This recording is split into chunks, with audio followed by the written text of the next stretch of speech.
NEET தேர்வுக்கு எதிரான இந்த பொதுக்கூட்டத்தை தலைமை தாங்கி நடத்தி கொண்டிருக்கின்ற காங்கிரஸ் பேரியக்கத்தினுடைய தலைவர், நாடாளுமன்ற உறுப்பினர், மரியாதைக்குரிய அண்ணன் மாணிக் தாகூர் அவர்களே, இந்த நிகழ்வை நெறிப்படுத்தி கொண்டிருக்கின்ற மரியாதைக்குரிய அண்ணன் பீட்டர் அல்போன்ஸ் அவர்களே, எனக்கு முன்னால் இங்கே உரையாற்றி அமர்ந்திருக்கின்ற மறுமலர்ச்சி திராவிட முன்னேற்ற கழகத்தினுடைய தலைவர், திராவிட இயக்கங்களின் முன்னணி தலைவர்களில் ஒருவர், மரியாதைக்குரிய அண்ணன் வைகோ அவர்களே, சுற்றுச்சூழல் அமைச்சர் மரியாதைக்குரிய என்னுடைய அண்ணன் மரியாதைக்குரிய ராஜேஷ்குமார் அவர்களே, சுற்றுலாத்துறை அமைச்சர் மரியாதைக்குரிய அண்ணன் ராஜேஷ்குமார் அவர்களே, நிறைவாக இங்கே பேசவிருக்கின்ற தமிழ்நாட்டினுடைய பள்ளி கல்வித்துறை அமைச்சர் மாண்புமிகு ராஜ்மோகன் அவர்களே,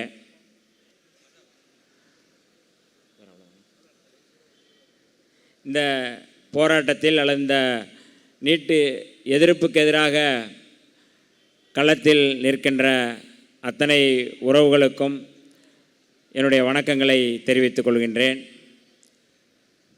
காங்கிரஸ் கட்சியினுக்கு புதிய தலைவர் நம்முடைய மாணிக் தாகூர் அவர்கள் வந்த பிறகு காங்கிரஸ் கட்சிக்கு ஒரு புத்துணர்ச்சி ஏற்பட்டது போல்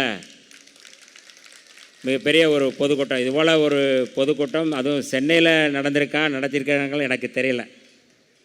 அதுவும் பாஜகவுக்கு எதிராக, ஆர்எஸ்எஸ் சங் பரிவார கும்பலுக்கு எதிராக, நீட்டுக்கு எதிராக இப்படி ஒரு போராட்டம் நடந்திருக்கிறதா, காங்கிரஸ் முன்னெடுத்திருக்கிறதா என்று எனக்கு தெரியவில்லை.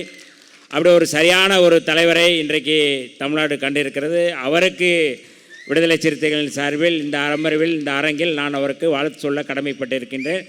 பாஜகவுக்கு எதிரான, ஆர்எஸ்எஸ்க்கு எதிரான, சனாதனத்துக்கு எதிரான இந்த போராட்டத்தை காங்கிரஸ் தான் முன்னெடுக்க முடியும், காங்கிரஸ் தான் முன்னெடுக்க வேண்டும் என்பதில் எந்த மாற்று கருத்தும் இல்லை.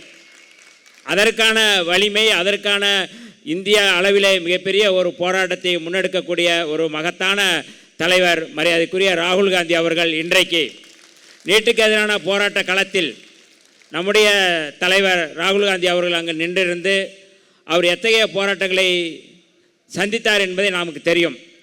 எப்படிப்பட்ட ஒரு மோசமான அடக்குமுறை, ஒடுக்குமுறை, ஒரு பாரம்பரியமுள்ள ஒரு தலைவர், நேரு குடும்பத்திலிருந்து வந்தவர் நம்முடைய ராகுல் காந்தி அவர்கள். ஆனால் அவருக்கு இந்த கதி எப்படி ஒரு மிக மோசமாக அவர்கள் கையாண்டிருக்கிறார், இராணுவத்தை வைத்து, காவல்துறையை வைத்து எவ்வளோ மோசமாக கையாண்டிருக்கிறார்கள் என்று நாம் பார்க்கின்றோம். ஆனால் அதையெல்லாம் எதிர்கொண்டு இந்த களத்திலே நீட்டுக்கு எதிராக நான் நிற்போம் என்று அவர் நிற்பது தான் இன்றைக்கு பாஜகவுக்கு சவால் விடக்கூடிய ஒரு மிக அகில இந்திய அளவிலே இன்றைக்கு நிற்கக்கூடிய ஒரு கட்சியாக இருக்கின்றது. பாரதிய ஜனதா கட்சிக்காரர்கள் அல்லது பாரதிய ஜனதா கட்சியைச் சேர்ந்த தலைவர்கள் எல்லோரும் சொல்லக்கூடியது, காங்கிரஸ் அல்லாத இந்தியா நாங்கள் உருவாக்கும் என்று சொல்கிறார்கள். நாம் சொல்லக்கூடியது ஆர்எஸ்எஸ் இல்லாத இந்தியாவை உருவாக்க வேண்டும், அதுதான் மிக முதன்மையானது. இன்றைக்கு டெல்லியிலே முன்னெடுக்கின்ற அந்த போராட்டம், சிஜேபி என்று சொல்லக்கூடிய காக்ரோச் ஜனதா பார்ட்டி, நீட் தேர்வில் இருக்கின்ற முறைகேடு, குளறுபடிகள், அதில் இருக்கின்ற ஊழல்கள், இதற்கு துணையாக இருக்கக்கூடிய தர்மேந்திர பிரதான் பதவி விலக வேண்டும் என்று முன்வைத்து அந்த கோரிக்கையை வைத்திருந்தார்கள். 35வது நாட்களாக அந்த போராட்டத்தை முன்னெடுத்த பிறகு தர்மேந்திர பிரதான் பதவி விலகி இருக்கிறார்கள். இது அந்த போராட்டத்திற்கு கிடைத்த வெற்றி. அந்த போராட்டத்தில் உறுதுணையாக இருந்த காங்கிரஸ் கட்சியினுடைய தலைவர் ராகுல் காந்தி அவர்களோடு நின்று விடுதலை சிறுத்தைகள், அத்தனை கட்சிகளுக்கும், மார்க்சிஸ்ட் கம்யூனிஸ்ட் கட்சி எல்லோருக்கும் கிடைத்த வெற்றியாகத்தான் நான் பார்க்கின்றேன். இனி அடுத்த இலக்கு என்பது நீட் இந்தியா முழுக்க ரத்து செய்யப்பட வேண்டும் என்பதுதான் நம்முடைய முழக்கமாக இருக்க வேண்டும். அதை காங்கிரஸ் பேரியக்கம் முன்னெடுக்க வேண்டும். தமிழ்நாட்டில் கடந்த காலங்களில் நம்முடைய சகோதரி அனிதா போன்றவர்கள் முதல் களப்பலி, முதல் சாவு, நீட்டுக்கு எதிராக அவர் மரணித்த அந்த தருணம், மாண்புமிகு நம்முடைய முதல்வர் முதலில் அந்த கிராமத்திற்கு, அந்த வீட்டுக்கு சென்று அவருக்கு ஆறுதல் சொன்ன பிறகு நீட்டுக்கு எதிரான போராட்டம் மிக கடுமையானது. தமிழ்நாட்டில் மட்டும்தான் நீட்டு கூடாது என்று அந்த முழக்கம் எழுப்பப்பட்டது. ஆனால் இன்றைக்கு டெல்லியிலே மிகப்பெரிய போராட்டத்தை நீட் குளறுபடியின் மூலமாக இன்றைக்கு நீட்டு உலகம் முழுக்க அது கவனத்தை ஈர்த்திருக்கிறது.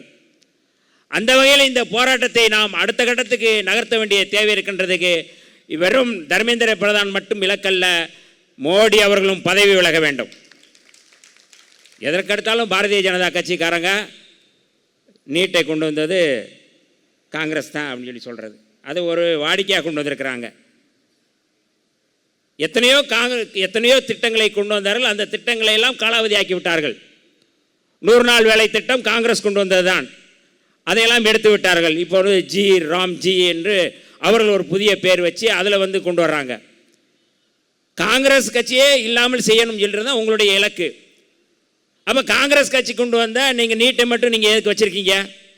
இன்றைக்கு இந்தியா கட்டமைப்பாக இருக்கிறது என்றால் காங்கிரஸ் கொண்டு வந்த அத்தனை திட்டங்களும் தான். இனி இன்னைக்கு இந்தியா முழுக்க பொதுத்துறை நிறுவனங்கள் இருக்குது. அந்த பொதுத்துறை நிறுவனங்களை உருவாக்கியது காங்கிரஸா பாஜகவா? இந்த அமர்வில் நாம் சவால் விடலாம். அத்தனை பொதுத்துறை நிறுவனங்களையும் காங்கிரஸ் தான் கொண்டு வந்தது, காங்கிரஸ் ஆட்சி தான் கொண்டு வரப்பட்டது. ஆனால் ஒரு நிறுவனத்தை கூட நீங்கள் பொதுத்துறை நிறுவனங்கிற பேரில் பாஜக எதையுமே கொண்டு வரவில்லை. ஆனால் அவர்கள் காங்கிரஸ் கட்சி கொண்டு வந்த பொதுத்துறை நிறுவனங்களை எல்லாம் இன்றைக்கு தனியார்மயப்படுத்தி கொண்டிருக்கிறது, விற்று கொண்டிருக்கிறார்கள், எல்லாவற்றையும் விற்று கொண்டிருக்கிறார்கள்.